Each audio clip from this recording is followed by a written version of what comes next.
Hello and welcome to Understanding Culture and Bias, a webinar for paraprofessionals presented by Project Success in partnership with Indiana Department of Education. Thank you for joining me.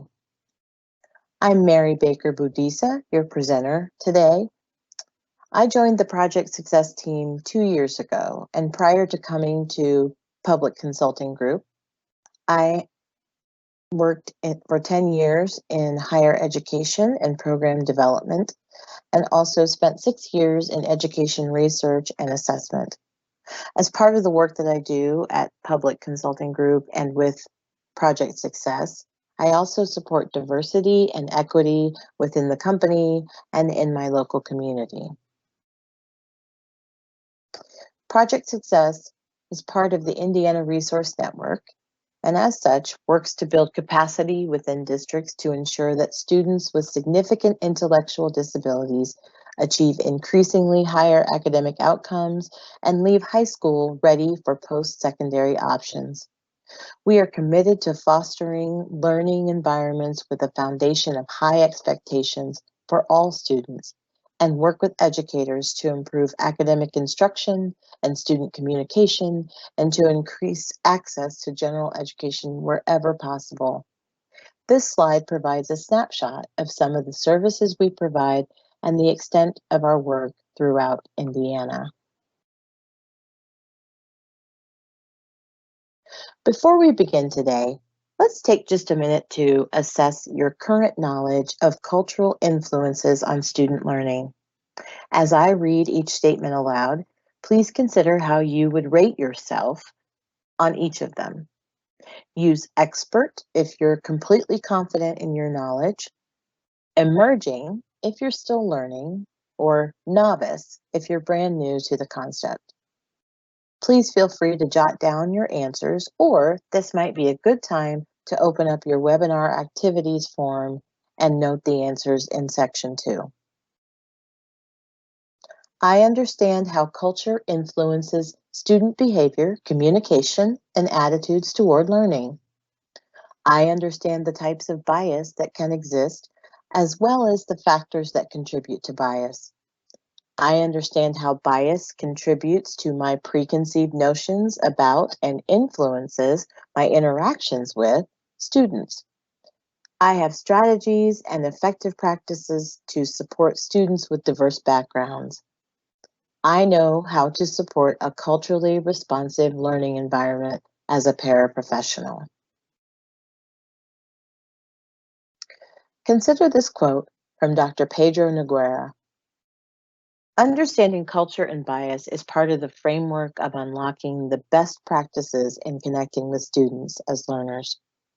What we know about the influence of culture in our lives and in the lives of our students will help us to teach and support them more effectively.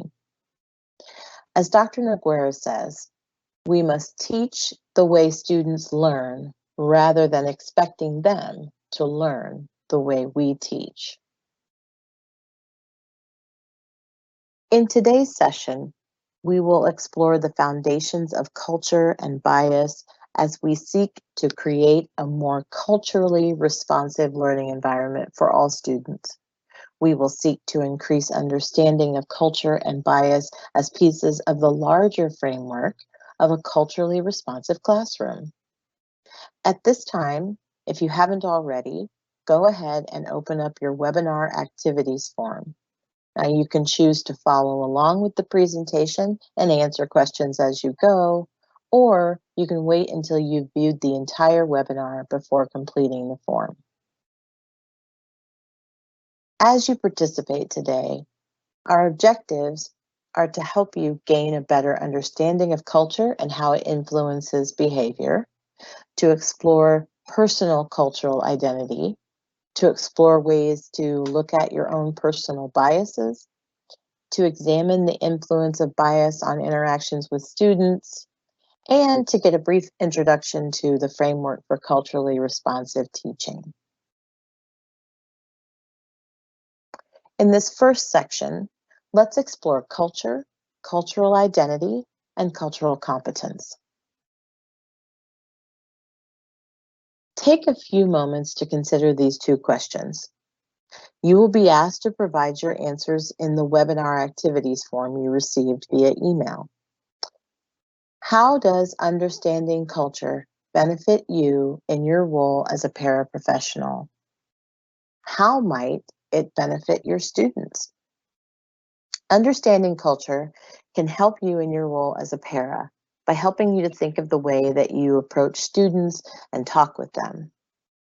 It could also help your students to be more comfortable in talking with you about their cultural background, about experiences they've had, connecting on a deeper level with students. It will also help for you to be more effective as you work with students one-on-one in subjects like math and science to find examples that will help their learning to be more relevant to their actual lived experiences.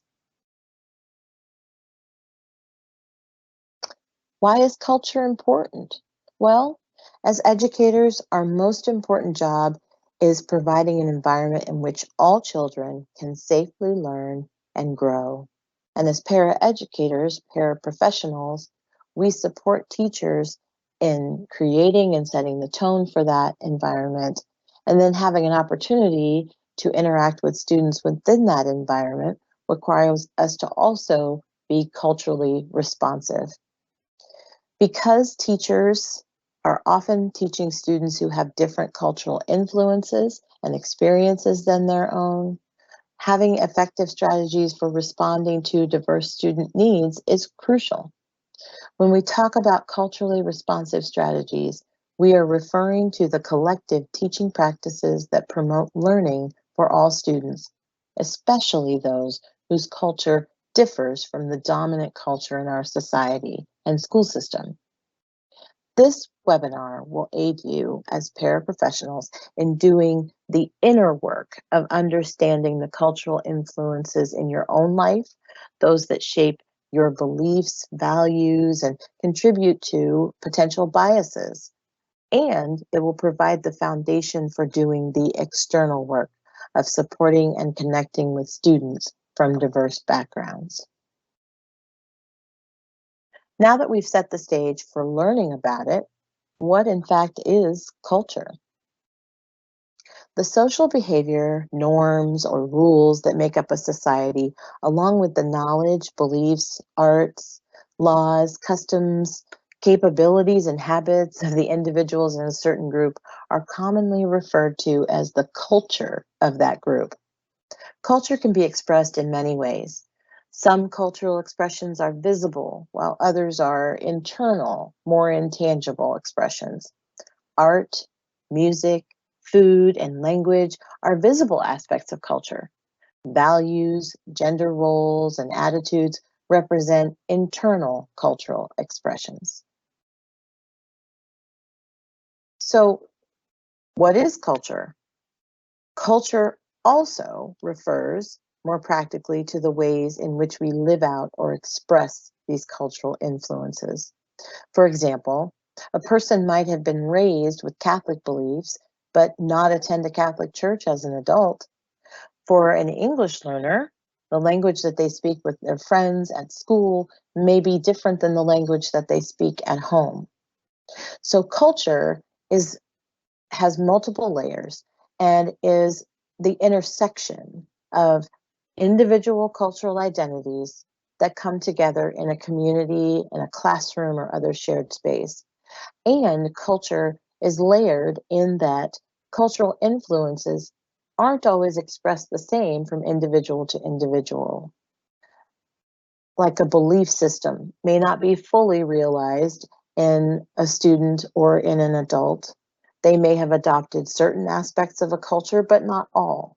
So it's helpful to get to know the student as an individual to better understand how these cultural influences are playing out in their lives.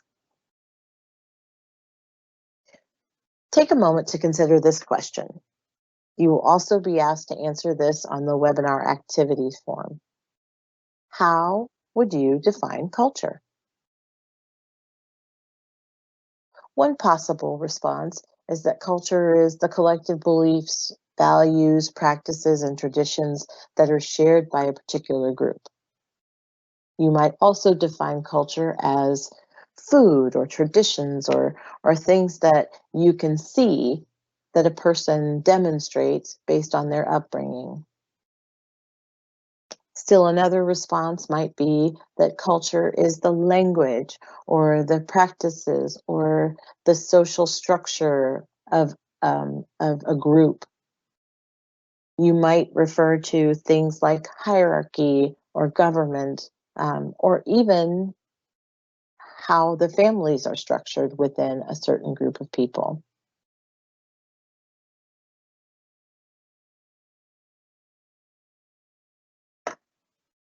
Now let's talk a little about cultural identity. What is cultural identity? Cultural identity is the sense of belonging we develop from identifying as part of a group or groups. It's part of our self-concept, and it's related to nationality, ethnicity, religion, social class, gender, or any other kind of social group that has distinct culture and that we find ourselves belonging to. Cultural identity is both characteristic of the individual and of the culturally identical group to which he or she belongs. We see culture expressed at multiple levels. Foods, music, clothing, those are outward expressions. Those are very surface. Greetings, practices, some of the other norms of a group are more mid-level.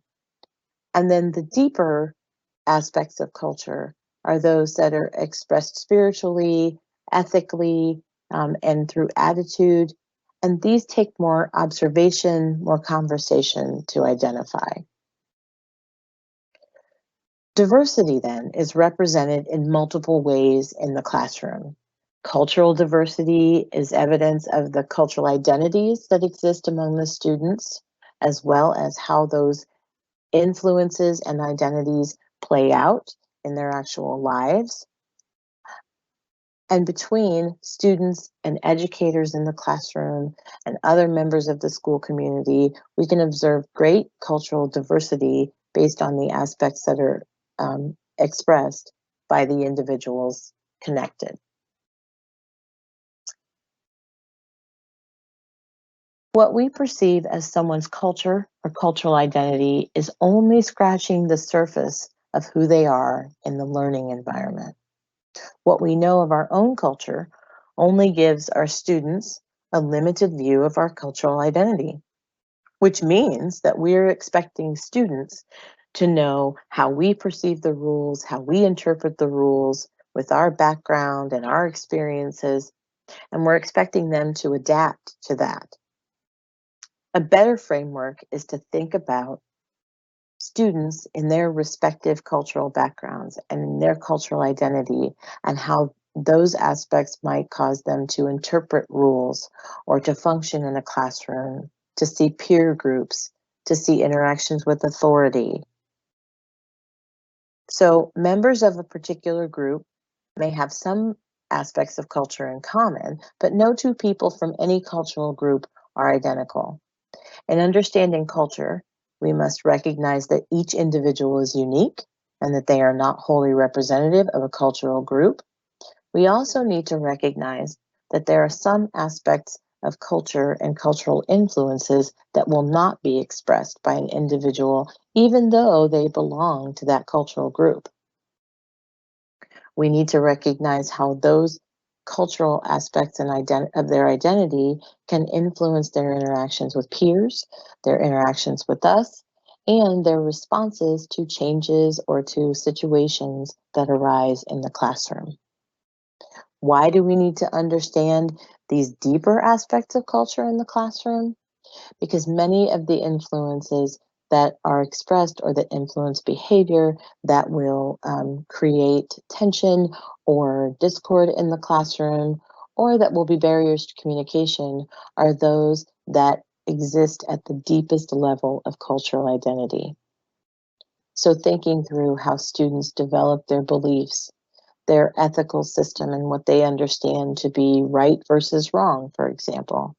that these are things that can influence students' behavior, and we need to understand those as we interpret what they do and talk with them about behaviors that are desirable or acceptable in a classroom community, and those that are less desirable or behaviors that we want to see less of. On this slide are some examples of aspects of culture, cultural identity that may exist in the student's life, and how those could impact the classroom culture and their interaction with peers and with teachers, with you as the paraprofessional, as a member of this classroom community.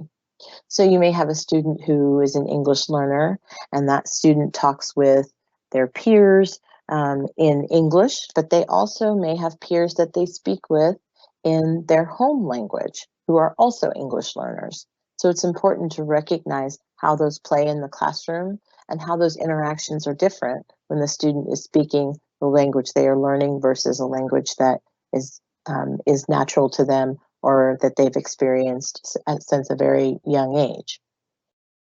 For families with students who are Jehovah's Witnesses, there are often restrictions on what the students can participate in class. For example, holiday celebrations, birthday celebrations, that students are not allowed to participate in these. So how does that impact the student? How do their peers react to this information? How do you as a teacher handle that and be respectful of the student's culture and the family's wishes and what they value in a way that allows them to still be a part of the classroom community? If a student is nonverbal or has no known mode of communication, or those communication methods are developing, they may employ the use of an assistive device that affects the speed at which and the clarity with which they communicate with their peers and with their teacher. And sometimes these devices take some getting used to for the student, but also for their classmates. And so it's important to facilitate that happening. But these are pieces of cultural identity and aspects of who the student is and of how they operate in the classroom that can influence their interactions with you and with their classmates. For students who are residing in foster care, there may be multiple people who attend the students' conferences. So making decisions about their academic needs or intervening if there's a situation or a question at school, it's important to note that it may be a guardian who attends, it may be a caseworker, it may be a biological parent or an adoptive parent. And so all of these adults are interacting with and engaging with the student, and the teacher needs to be able to recognize even how to have the most effective communication with them. So as a paraprofessional, recognizing that there are certain things that the student may be experiencing that are influencing their behavior can be a great tool in connecting with them and helping to manage the situation in the classroom as they interact with their peers, as they interact with you and with the teacher. So let's consider a couple more ideas and questions about the classroom. These are also questions that you will respond to in the webinar activities form, and you can take time to do that now, or you can do it at the end of the webinar. The first is, how would you describe your classroom culture? You could use several aspects of culture to describe your classroom. You might choose to speak in terms of the number of students in the classroom. You might talk about the way that the desks are arranged. Students sit in groups of 4 or students sit individually. You may talk about your classroom culture in terms of how noisy it is, how students behave, favorite activities that you have, the routine that you have during the day. There are norms within your classroom that exist just as a function of coming together and functioning together throughout the year. But there are also elements of your classroom culture that develop over time.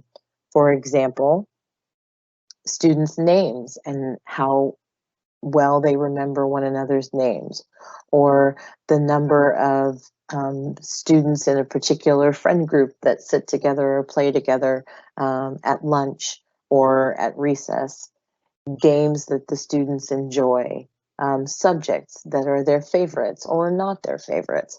And then the second question is, in what ways is your classroom culturally diverse? And there are many ways to look at this, but you could think in terms of gender diversity in the classroom. Girls versus boys, perhaps, is one idea of looking at gender diversity. Racial and ethnic diversity in the classroom. You can also think in terms of linguistic diversity, how students are communicating. Do you have students who are using American Sign Language? Do you have students who are English learners? Do you also have students who are using assistive technology to communicate? And do you have some students that are nonverbal or have no mode of communication that's been identified yet? When you talk about diversity in the classroom, are there different family styles and family sizes? Some students, the middle child in a family of 5, or as one student maybe is a member of a large family of 13 children, whereas someone else might be an only child. So looking at the cultural diversity in your classroom and in your community, the culture of that class, can help you to think in terms of when you're addressing the group, when you're addressing one student versus another, what are the things that students have in common? What is the language that this classroom can use to communicate ideas like getting in line, going to lunch, going to the library, understanding procedures and processes? And looking at cultural diversity is important when you think about how to operate together and also how to address the individual needs of each student in the classroom. So let's look at another quote, and this time from Emmett Martin, who is a Lakota studies teacher in Mission, South Dakota. He says, "Don't try to save us, don't speak for us, be yourself and be willing to make fun of yourself. Get to know your students as people and remember to value your students for their strengths. Don't define them by their deficits." What do you think that Emmett means by these words? Increasing our knowledge of culture and cultural identity, both our own culture and that of our students and individual students in our classroom, ultimately helps us to behave in more culturally competent ways. So, in essence, being culturally competent helps you to get to know your students better, and vice versa. Getting to know your students better will help you to be more culturally competent. So, as we seek to understand our students, that you have to be willing to take relational risk, putting yourself out there, not assuming that you are the expert on everything, but allowing students to help you to see them as experts on themselves, that they can share their stories, that they have strengths, they have unique gifts, and giving them an opportunity to interact with you in that way. So as we explore more about cultural competence, keep these words in mind. Get to know your students as people, and remember to value your students for their strengths. Don't define them by their deficits. So when we talk about the term cultural competence, according to a definition by the National Education Association, cultural competence is having an awareness of one's own cultural identity and views about difference, and the ability to learn and build on the varying cultural and community norms of students and their families. It's the ability to understand the within group differences, meaning that not all students who are English learners who have a home language of Spanish are the same. There are still unique aspects to each one of those students, while celebrating between group variations that make our world a tapestry. So when we think about students in our class that are diverse racially and ethnically, that they may all bring a unique perspective to what holidays they celebrate, what traditions they have. If we were to have a, a meal together, what would everyone choose as their favorite dish? That could be something that is a result of cultural influences in that are ethnic and racial. It could also be regional, and it could be based on students' different experiences and the people that they're connected to outside of the school. So looking at differences, but also celebrating things that them as uniqueness, and understanding that the things that we have in common also allow us to have a connection. And being culturally competent is knowing how to be aware of your own culture, of other people's cultures, and then bring that together in a community and celebrate that in ways that help the student to feel connected and help you to feel connected to the student as well.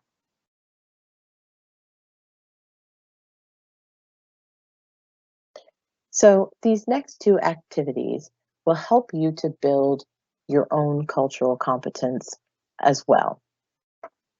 And this will be some homework that's a part of your post-session activities, or if you're doing this as you go along, you can work on the webinar activity form and fill in your responses there. So first, you'll need to construct a cultural identity for yourself. Note that aspects of identity are most important in defining how you see yourself. You can choose the ones that resonate most with you. You can choose aspects of your cultural identity that maybe are not as well known or are not visible, choosing those that are at the deep level or at the mid level to construct your cultural identity. It's about what you value. It's about what you think is what defines you, and also things that are really important to you or for others to know about you. So in constructing this cultural identity for yourself, you'll use this format. If you need more information, if you want to download a copy of this activity to share with others, then you can click on the link in this presentation that says Cultural Identity Exploration Handout. Now, as the second part of the exercise, choose one of the students in your classroom. If you want to choose a former student, you may do that. You can even choose your supervising teacher if you would like to, but choose another person and construct a cultural identity for them. The trick is that you'll have to use information that you know about them, and some of these things will not be evident, but you'll try to construct the best cultural identity that you can based on what you know about this individual.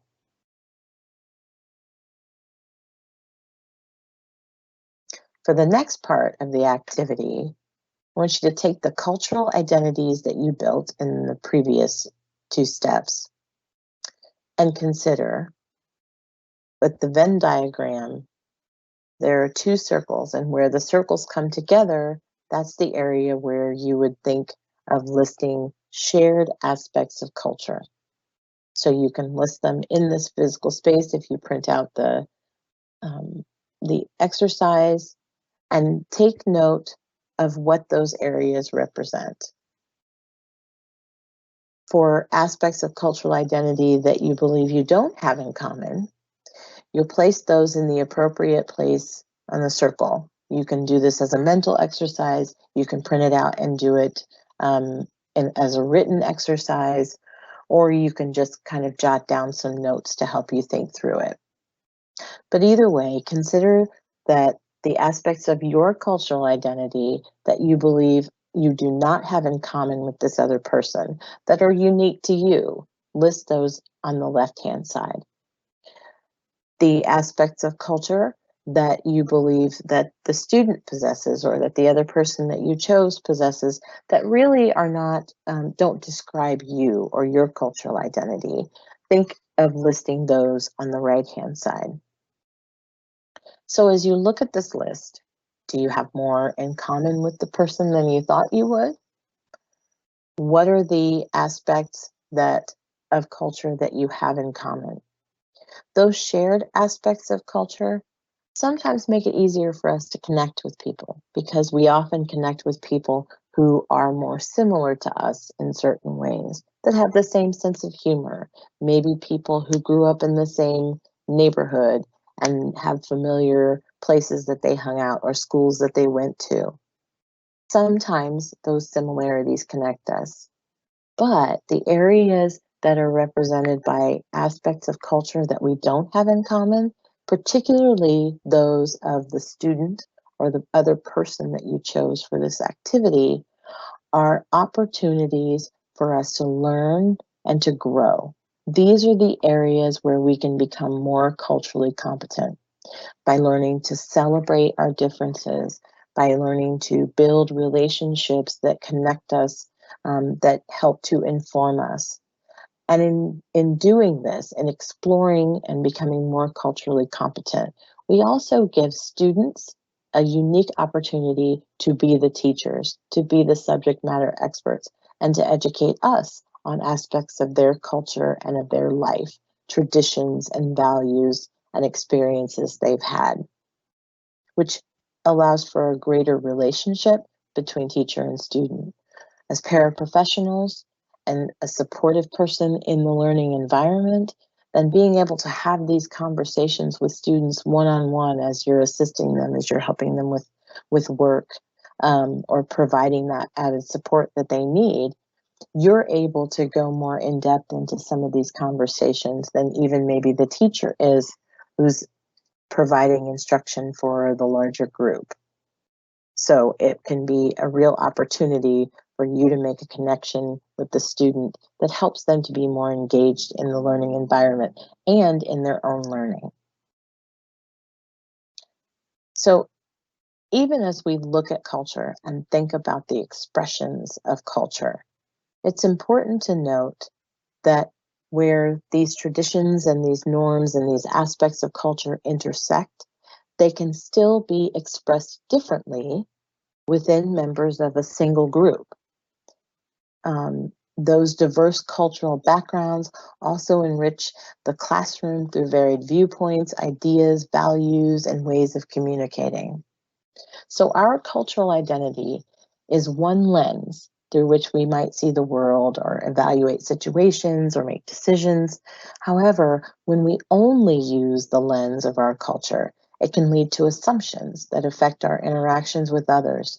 So remember that as a paraprofessional, cultural competence will be an important tool in connecting with your students and supporting them in the classroom and in the larger school community. Let's turn our attention now to bias. Take just a couple of moments to consider again 2 questions, and these questions you will be asked to provide responses for in the webinar activities form. What can I learn from examining implicit biases I might hold? And how might this benefit me in my role as a paraprofessional? Well, what we learn from examining implicit biases can be anywhere from how to be more intentional in relating to students that don't look like us, also thinking in terms of our behavior and how we can put in place checks and fail-safes to keep us from acting only on implicit biases. It also can benefit us specifically in the paraprofessional role because paying attention to a student that you're working with and making assumptions about their ability, about their competence in a particular area, or even about the things that they would like to learn or things that they would like to try can be to their detriment if we set the bar too low. But it can also create unintended challenges if we set the bar at a place that isn't based on our actual knowledge of the student, but is based on an assumption. So when we operate from with intention and try to counter those biases that we might hold, then we can get into a better relationship, better connection with students that helps them to connect more deeply to learning and to the school environment that they're in, based on these relationships that we've created and that trust that is built between paras and students, between teachers and students, and between students and other students. So we may be more intentional in our relationships. We may have greater opportunities to learn from students, and they then in turn will feel more comfortable learning from us. So what is bias? Well, simply put, bias refers to stereotypes and prejudices or deeply held beliefs which lead us to favor one thing or one person over another in a way that is usually considered unfair. So bias happens when over time an emotion or a response becomes associated with a person or an object or a group. Bias can influence how we react to that person or to that group once the association has been formed. Complete this phrase: peanut butter and... If you said jelly, you're not alone. It's how most people would respond, because over many instances, over time and hearing it over and over again, seeing the pairing of peanut butter and jelly, we have unconsciously linked those two things in our minds. It is very difficult to break that association. Not impossible, but very difficult. And the same thing can happen with associating people and activities. For example, men, sports, women, cooking. Those associations or biases come into play when we make decisions quickly or with little information to go on. So we might see a woman and assume that she is the one who's going to cook the meal. Or we might see a man and make an assumption about whether or not he's good at sports or he's better at sports than a female counterpart. Because over time we have been ingrained with these ideas that have created in our minds a bias. So what do you need to know about biases? Well, everyone has them. That's the first and most important thing to realize. We all have biases. Bias comes from our experiences as well as the wealth of information we take in from outside sources, like our family, our friends, the media, and books that we've read. Our thinking then is greatly influenced by all of this information, and it's being processed at lightning speed each time we have to make a judgment or a decision about a person or a situation through the day. Our biases can be expressed in two ways. One, implicitly, meaning they are activated involuntarily in an unconscious manner, or explicitly, as deliberate thoughts about a person or group. Explicit biases are deliberate. These are conscious thoughts and beliefs about people or groups. They're expressed overtly. And examples of explicit bias against a group can include hate speech, discrimination, violence. The person expressing explicit bias is aware of their intent, understands the impact on the group that they're targeting. The only good news about explicit bias is that social norms can compel us to change that, to think in ways that are not explicitly biased, but rather are more fair and create decisions and respond to situations with more objective information versus subjective. Exposure to narratives that counter negative beliefs or biased beliefs, relationships that challenge our beliefs about other people. These can be powerful tools in overcoming our explicit biases. Implicit bias is much trickier to spot and is even more difficult to address. Because we sometimes express unconscious biases, our actions and decisions can reflect ideas that we don't even consciously hold. For example, we may call on students who look like us more frequently than students who do not look like us. In short, we are acting on an implicit bias, and we're acting on those biases frequently in our day-to-day lives without ever realizing it. So the bad news, we can't eliminate our implicit bias, but we can take decisive action to counter it and try to stop it from operating. We can shift our mindset and we can learn about other cultures. We can de-bias by seeking counterexamples and replacing stereotypes with examples and interactions that counter what we've learned, what we've experienced. In the classroom, one of the ways that bias can show up is in our attention. And because of attentional bias, we can have selective concentration and awareness. And we'll talk more about that in a minute. But first, it's important to know that when a bias relates specifically to or influences our attention to things, paying more attention to one aspect of the environment than another, then that's called attentional bias. It's perpetuated by conformity with in-group attitudes or socialization by the culture at large. As an example, if you're in a classroom and all of the students are in one big group and there is one student who is outside of the group, attentional bias may act to cause you to pay more attention to the larger group or more attention to the one student who's by themselves. And there may be different reasons that that happens, but it's based on your prior knowledge. Perhaps it's a student that has a tendency to get out of line and maybe break things in the classroom, or a student that you have a concern might harm themselves. Or it's just a student that you know likes to spend time reading a book and that you never have to worry about behavioral problems from them, so you turn your attention to the larger group because there's a sense of calm about having that student off to the side and you would pay less attention to them.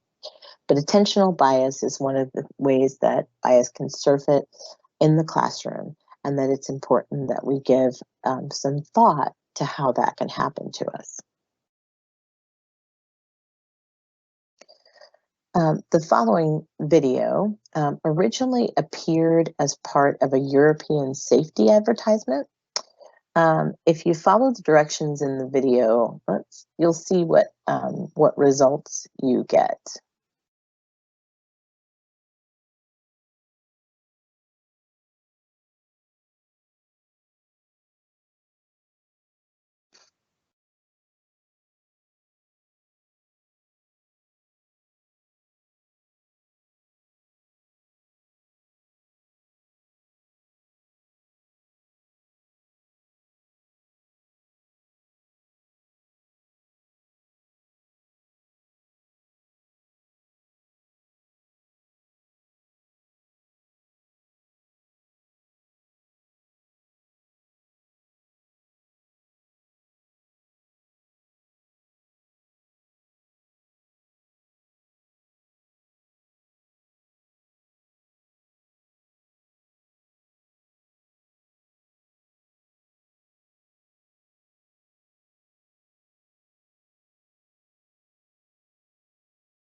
So if you missed the moonwalking bear, you are not alone. I missed it the first time that I watched the video.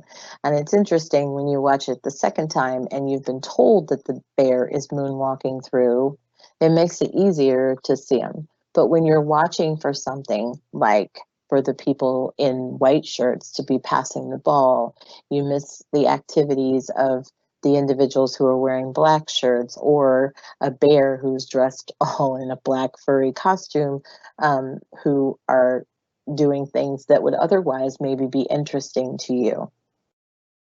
So did you notice the dancing bear the second time that you watched the video? So here are some other questions that relate specifically to attention bias and how we might be seeing this at play in the classroom. These are also questions that you will answer on the webinar activities form. How might attention bias cause me, as a paraprofessional, as a teacher, to miss significant information about a student or about students? What students are getting most of my focus for positive attention or for negative attention? As you think about these questions, consider that looking at your personal biases can help you to think about why certain students may be getting more attention in the classroom, whether that's positive or negative attention, whether it's necessary, and in some cases it is necessary. So students who are prone to injure themselves would be students that you would need to pay more attention to, and as a paraprofessional, you want to be a resource to the teacher and helping to make sure that students who need to be protected from certain things or need extra care or attention are given that. Where this can be a hindrance in the classroom is if students of a particular group are getting more negative attention than other students. You may hear supervising teacher or the school leader talk about suspending students of color disproportionately. This sometimes happens because there are harsher punishments for students of color, because behaviors that students of color have are noticed and called out and disciplined more frequently than those behaviors would be in students who are not people of color. So it's important for us to think about the biases that we have and how those might influence where our attention goes in the classroom. So we know that bias can influence our decision making. We've talked about how it can influence what we're paying attention to in the classroom. And this can directly and indirectly affect our relationship with students, parents, and teachers. So how can we avoid making harmful decisions or having negative interactions with students that result from personal bias? Well, increasing awareness of our personal biases and striving for greater cultural competence. These are two steps we can proactively take. Here's some more homework from this session, and I would encourage you to do this and also to complete the optional questions on the webinar activities form related to this test. Exploring our own personal biases for or against people, ideas, and characteristics, it's a good starting point for becoming more aware of factors influencing our behavior and for understanding our response to students in the classroom. Researchers from several universities worked together to develop the implicit association test. There's a link that's provided here and also in the webinar activities form, and it's also contained in the email you received. If you follow that link to the IAT website, then you can complete these short assessments. When prompted, please select at least the race test and the disability test. These results are private and they will only be available to you as the participant in the test. The information is collected by the implicit association test and the Project Implicit study. As research, they report this data and make it available to researchers around the country, but your results are private to you. And if you're interested in capturing your results, you can print screen at the end of the test and keep a copy for your records if you would like to. Some important things to know about the test. First of all, this is a test that measures the strength of associations between pairs of concepts. It is not an indicator of whether or not you are a racist, and that is not the reason for taking the test. It is also not a 100% predictor of discriminatory behavior or racist behavior. It's not a measure of whether you're a good person or a bad person. The IAT is designed to help you to think about biases that you may hold and then help you so you can take decisive action to counter those biases in your interactions, in your decision making, in your work with students. It can be especially helpful. So let's revisit what we've covered today.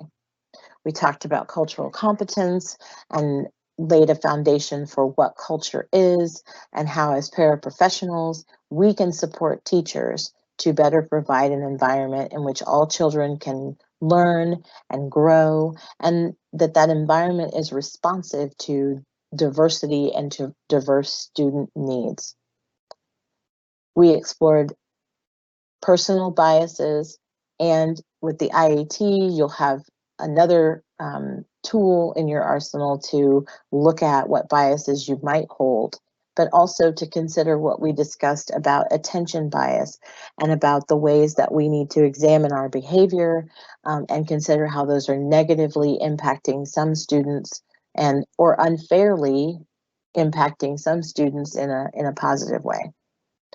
That our understanding of culture and bias requires us to do inner work of looking at ourselves, self-reflection, of understanding our own culture and what we value and how those influences have shaped the kinds of paraprofessionals, educators, teachers, colleagues, partners, communicators that we are, but also allows us to do this external work, understanding what we know about ourselves to help us to better support and connect with students from diverse backgrounds.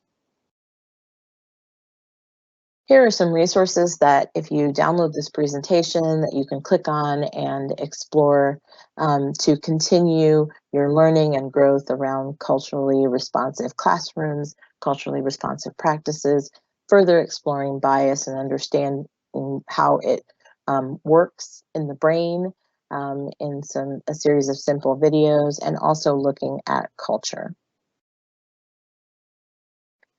And now that you've completed the webinar, here are some next steps. The first is to make sure that you complete the webinar activities form. Once you submit that, then you will receive your professional growth points for attending the session and also completing the work. That certificate will be emailed to you. You can also talk with your supervising teacher about the things that you've explored and learned today, because these are good conversation starters. Asking, teachers if they're aware of some of these resources, download, print anything, forward the presentation to them to share, and invite them to view it as well. And sharing what you've learned with your other colleagues, other paraprofessionals who may not have been able to attend today, but would be interested in having this information and being able to do some learning and exploration on their own around bias and understanding culture. And if you have any questions, please feel free to contact me. My email address is mbakerbudisa@pcgus.com. And you can always visit our Project Success Indiana website, www.projectsuccessindiana, all one word, .com, to get more information about our support for students with intellectual disabilities around the state of Indiana. If your district would like to partner with us or is in need of professional development or resources, then we'd be happy to partner with you. So please feel free to reach out and contact us. And again, thank you for participating, for viewing this webinar, for registering. And our next webinar in the series is on effective communication, which will be released on September 2nd. So I look forward to joining you again for the second webinar in the series. Thank you and have a wonderful day.